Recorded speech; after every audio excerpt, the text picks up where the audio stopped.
Hello, welcome back to the Diamonds in the Rough podcast. I'm joined with Will. We're doing some more hot takes because we enjoy them, really. I don't know if anyone else does, but we enjoy them. And as usual, Will hasn't written any down, so I need to go first. So my first one's an NFL one, and although Will is not too familiar with the NFL, this involves one of your guys, one of the people you really support and like. And It's got to either be Stafford, Jalen Hurts, Russell Wilson. no, That Najee Harris. no. I don't know. I'll let you go then. All right. It's not crazy. Just I think Lamar Jackson's going to win MVP.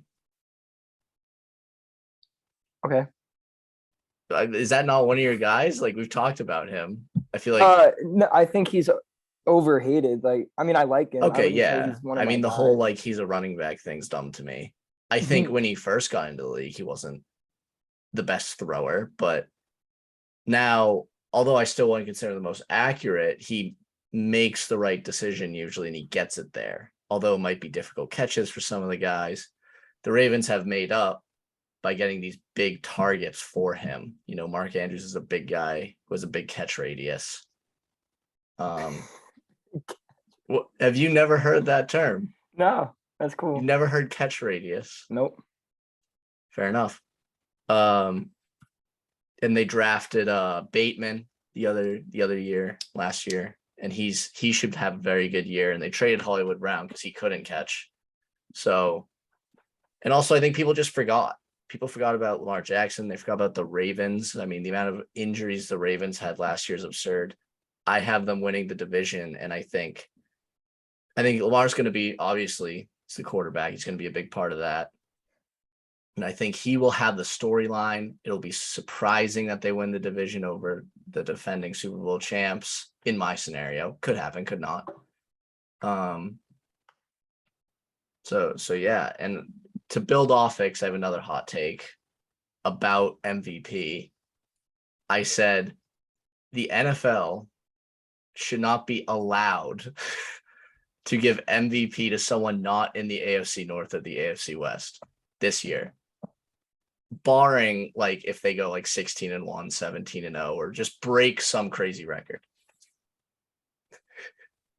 Wait, so that's Justin Herbert, Patrick Mahomes, Russell Wilson, Derek Lamar Carr, Jackson. in theory, Joe Burrow, just Joe those two Burrow. divisions. And the reason I say it is because both those divisions, out of those teams, they have to play 6 games against 3 of the best teams in the NFL. Not every team, like for instance, because I think Josh Allen's a good candidate for MVP, but the way I look at it, it's 2 games against the Jets. That should be like 400, 500 passing yards and God knows how many touchdowns, right? The Patriots have a horrendous defense, right? So again, and we've seen in the past what he's done to a better defense. This is a worse defense this year. So I'm just saying like the competition for those divisions is absurd because they have to play each other 2 times. And I think as far as MVP, you should be the first thing you should do is look at those divisions and go, who won their divisions? And then look at the QBs. And I think one of those guys should win MVP. NFC is not competitive. If you look at both because Stafford runs it. I mean, You think I'm kidding? There's Brady. Who? Shut up, man. Shut up. You mean I know he's 45, you mean the but guy he just that Matt Stafford beat? Oh my gosh. Shut up, dude. I think Matt Stafford's winning MVP this year. I'm all in. See, I think that should be illegal. That's my take because okay. Because he's going to play horrendous Seattle twice. Seattle's not even a game. And then the Cardinals are not going to have a good year, in my opinion. Their defense has never been phenomenal. I'll give you the Niners. Niners are a tougher team, right? But it's also the NFC. The rest of the teams are bad. All the talent is in the AFC. I mean, the Rams, Buccaneers. Yeah. That's Packers, maybe. Packers with who? What wideouts? Who's Rodgers throwing to? I don't know. The Lions are winning that division anyway, so Okay, so Will's first take. Go on, say it again. yeah, no, the Lions are winning that division. Okay, elaborate. Well, so I was watching HBO's Hard Knocks, and I just feel like they're ready. What makes you think they're ready? Is it a roster thing? Is it a coaching thing? Like I have why? seen their whole training camp. You have seen their They're whole training ready. camp. You haven't compared it with anyone else. You're just like, I believe. Okay, well, let's think Dan about Campbell this. is your kind of Let, coach. I'll give you let's. that. I do love Dan Campbell. He's a fun Great character. coach. I like him. Okay, let's do it this way. Bears are not winning that division. Can we agree? I would agree. Yes. I think the Lions have a much better shot, even Vikings though are it's not a good But shot. wait, hear me out. Vikings are also most likely not winning that division. I think I would say 66% chance Packers win. Honestly, no, 75% chance Packers win. And then like 20% Vikings win. Okay, Where's that? 23%. So the Where's that Lions have last 5 cents? 2%. The Lions have 2. I'm taking the 2% then. That's fair, but that's like this is your call. It is my call because they have the best running back duo in the league. They have a former Super Bowl attending quarterback. What? DeAndre Swift. What about the Browns? What about the Packers? What about them? They're not better than Swift and Williams. No. I know Williams like is a big anime guy, and that really hits home for you. But Aaron Jones and AJ Dillon, you're not taking that. Hell no. Aaron Don't Jones say, is fat. bro. I told you that's Fournette, not Aaron Jones. Fournette's the guy who showed up like 30 pounds overweight. Aaron Jones is also always overweight, though, I thought. No, that's Eddie Lacy. He has been out of the league for a while. Oh, yeah, you're right. You're right. Okay. Oh, I do like Aaron Jones because he's like my height and an NFL running back. So do you take it back now? Hell no. I'm going Lions. Lions are winning Zeke and Pollard. Lions. You can say anyone. Nick Chubb and Kareem Hunt. Lions. Okay, we're all right. So a double take there for Will. The Lions are winning the division and have the best running back duo in the NFL. Which that one, I think you have more of an argument. I just think Swift needs to show it this year. Yeah, the potential is all there. He just needs to show it. Show it year. Okay. I can get down with a bit of DeAndre Swift's and also DeAndre Swift is also my height, so I'm fully on board with him. Oh, okay. I don't know this height thing. I just think it's cool because I read a story about Aaron Donald like on an ESPN article, and they kept saying how like small he was, and like they kept trying to do this thing where it's like, oh, like he worked so hard and blah blah, and he did, and I get that he's small for his position, like 2 inches or 3 inches shorter, but that man is 6'1", 285. I cannot relate to that in the slightest. Like, don't try and make Aaron Donald seem like the everyman who is like one of the goats. Like, dude, he has like 3 inches on me, at least 120 pounds on me. Like, he's a freak. I mean, I think they don't like to acknowledge the whole this thing called genetics. That's just like, for some people, it's just easier to be an athlete and build muscle and things like that. Some people just can't do it the same way. And when you're talking about pro athletes like these guys, it's very difficult to overcome disadvantages, even if it's a thing like building muscle is harder for me or something like that. So yeah, I hate when people are like, "Oh, it's like a normal guy doing it." It's like, well, like how they're very talk gifted. About Steph Curry's like Steph Curry's Steph small. Curry's like Steph Curry is like looks like a bodybuilder and he's 6'3". Like, yeah, like what? No, I mean you can't just be Steph Curry, even though I like to talk about like he earned everything he got, right? Or whatever. It's like, yes, he did. He worked hard. We're not saying he didn't. It's just, let's not, just because I'm the same height as Steph Curry doesn't mean I can be Steph Curry. Okay. My next take, switching over to the NBA. Jalen Green, I am claiming is going to average 25 or more points next season. I mean, he probably will. He's like the tank commander. He will. Like, I don't know what you want me to say to that. I hope he Well, like, averages why do you 24. think? Do you think he will just like horrendous shooting percentage, or do you think he No, will like look like I think he will shoot like he shot 43%. 43%? You think it's gonna be the same percentage, just more points? I think it will be a similar percentage. There's going to be nights where he's like 6 of 22 and scores Jeez. 21 points, and then there's going to be nights where he goes for 40. I'm fully on board with that take. See, I look at it more as, not even like the usage thing, because I also think he gets a little screwed having Kevin Porter with him. Because Kevin Porter just does not care, really. Like, he is given the point guard role, but he does not assume the point guard role, right? And he's one of those guys who, like, top 5 bags in the league. Like, the moves he has is crazy, and he doesn't exactly like to get the team involved, even though he's super fun to watch. So I think he does get a little hurt by that. I just think the Rockets will give him the keys a little more. Jalen Green is the future. Kevin Porter's fantastic. He's great, but we are not sure how he fits in with the team. And also, I looked at Jalen Green's progression throughout the season. Beginning of the year, if you remember, he was like, he's a bust. He's not going to work out, because he was probably averaging like 10 points, 36% shooting or something like that. For him to finish, I think it was at 17 and 43%. And each game you watch, the progression was crazy. And he's one of the younger players who got drafted. And I can tell he has the work ethic to make it happen. So that's my thing. Not just, his usage is going to be crazy. His team sucks. He's a tank commander, all that, which yes, it's true. I'd hope the Rockets have more than 20 wins, though. That'd be pretty cool. It'd be nicer to see than like the Kings every year, where it's like, will they break 30 wins? Will they get more than 35? Not even like playoffs, just will they improve their wins? So it'd be cool if the Rockets get, they have their top 3 pick and you see some improvements. But you got anything else? Another take? Yeah, I got a big time take for the Kings. Oh, big time.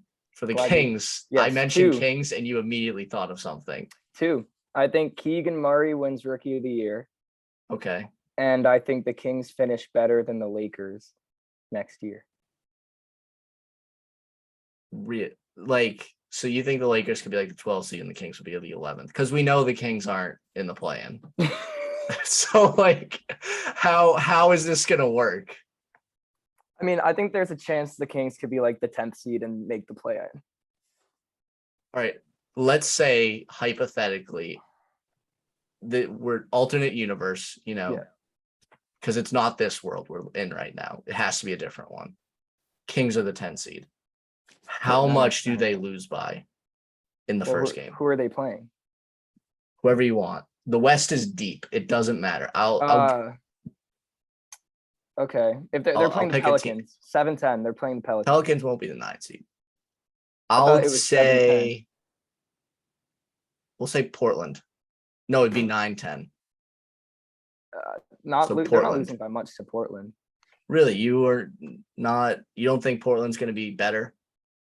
I think they'll be better. I mean, they added back Dame, who I know is injured still. Like, he's just getting old. It's kind of scary. They got Jeremy Grant. They kept Nurkic and Simons. So you think the Kings will put up a fight? Mm-hmm. I'm expecting big things from the Kings this year, and hate the Kings. What is this? Big things. Well, I just think that this is the year they break the curse. I think. Well, does the play-in count as a playoff it doesn't. Game? Okay, then it's not the year they break so it's not the year they break the curse. I think, but it's the year it's steps. They get the taste of what breaking the curse could feel like. Yeah. I would. You know how Pat Beverly went absolutely insane when they won that playing game? Yeah.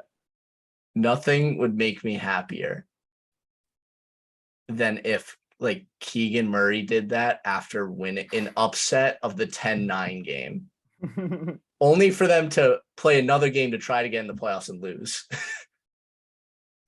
But I do feel bad for Sacramento, and Keegan Murray seems like a nice player. I think Rookie of the Year is definitely steep. He has a better chance now that Chet is done for the year. I just think Paolo's really good. I think he's really good. Sure. But I'm gonna kind of zag your take of the Kings will finish better than the Lakers. So that means the Lakers have to be a bottom, we'll say 11 or worse.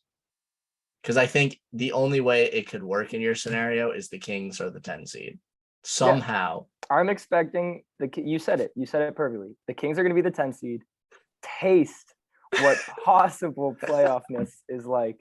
Just a little nibble. Possible playoffness. They'll be up 4-2, and that'll be the closest they've gotten in like 20 years. They'll be up 4-2 in the 10-9 game. But I think people might hate me for saying this because this is not an enjoyable guy who they got in Patrick Beverley. But I think that move is so impactful for that team. It just actually brings energy and like let's actually try to win. I think the Lakers will become the 6th seed. Watching Russell Westbrook and Patrick Beverley play on the court together is going to be incredible. It's going to be so wrong. And I truly have to see it to believe it because he could get traded any day, right? But it's also like, who's taking that on? I get that. I just have a hard time thinking after that this whole saga of years of the Patrick Beverley, Russell Westbrook thing, that they're both like, let's go win a championship together. Or we can do this. That's kind of tough for me to believe. You know what I'm saying? I don't know. I just know that LeBron, AD, and Westbrook combined are missing at least 90 games next year. But you know who's going to play all the time? Patrick Beverley. Mm-hmm. I actually think he will have a huge impact on the Lakers season in a positive way. He's yet to miss the playoffs, I'm pretty sure. In his whole career? Yeah.